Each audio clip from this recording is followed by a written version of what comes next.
Can Boris Johnson do what he wants, or is he beholden to his backbenchers?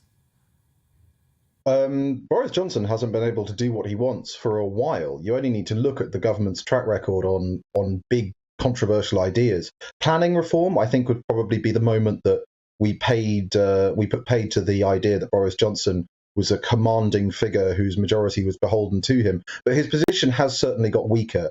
His COVID agenda is now basically being delivered with the support of Labour MPs. He suffered a rebellion of over 100. That rebellion is only going to get larger, I suspect, as time goes on. And every time it does, the measures might get through with Labour support, but it erodes his authority with the backbenchers and as Conservative leader.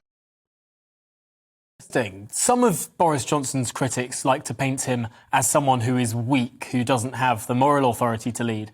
Others say he doesn't know his own mind. And if you ask him at any given day of the week, he would tell you something different about what should be done in the first place. Do you lay any credence to that allegation? I think it's certainly true that Boris Johnson is not an ideological, and never has been an ideological prime minister. Now, that used to be a strength, right? When we look at the 2019 general election, the thing that allowed Boris to reach out to those millions of voters who hadn't backed the Conservative Party before and win all those new seats was the fact that he had an easier time, perhaps, than some other candidates would have of let the Conservative Party shibboleths on how the state should be organised and everything else. But the problem is that means when times get tough, you've got nothing to really push you onwards, and you've got nothing for your party to rally around.